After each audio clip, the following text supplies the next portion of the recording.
येत्या 10 मार्चला राज्याचा साल 2025 ते 2026 या वर्षाचा अर्थसंकल्प मांडला जाणार आहे। एसटी कडे स्वारगेट प्रकरणानंतर एसटी महामंडळ चर्चेत असताना आता एसटी ची आर्थिक परिस्थिती डबघाईला आल्याचे पाहायला मिळते। याच दरम्यान आता महाराष्ट्र राज्य मार्ग परिवहन महामंडळ आर्थिक संकटात असून कर्मचाऱ्यांची थकीत देणी तसेच महामंडळाची एकूण सर्व थकीत देणी चुकती करण्यासाठी विधिमंडळाच्या या अर्थसंकल्पात एसटी साठी आर्थिक मदत पॅकेज मंजूर करण्यात यावे अशी मागणी महाराष्ट्र एसटी कर्मचारी काँग्रेसचे सरचिटणीस श्रीरंग बर्गे यांनी व्यक्त केली आहे। एसटी महामंडळाचा संचित तोटा वाढतच चालला असून एसटी कर्मचाऱ्यांची देणी रखडली आहेत। एसटी महामंडळाची तसेच कर्मचाऱ्यांची मिळून अनेक देणी निधी अभावी थकली असून ही देणी चुकती करण्यासाठी साधारण 5,000 कोटी रुपयांपेक्षा जास्त रकमेची आवश्यकता आहे। या थकीत देणीमुळे महामंडळ आर्थिक संकटात सापडले असून त्याचा उत्पन्न वाढीवर सुद्धा परिणाम झाला आहे। त्याचप्रमाणे कर्मचाऱ्यांची देणी प्रलंबित असल्याने औद्योगिक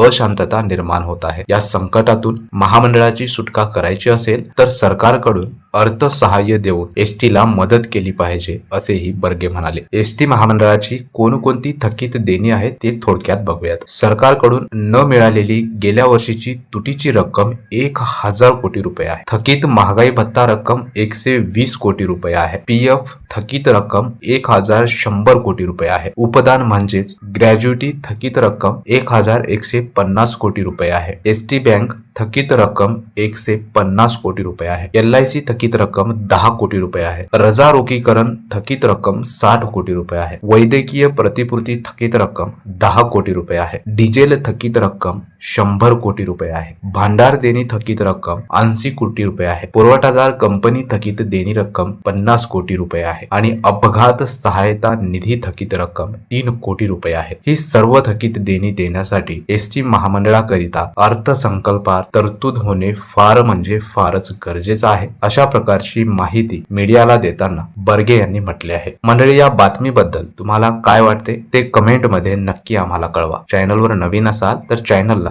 सबस्क्राईब करा। धन्यवाद।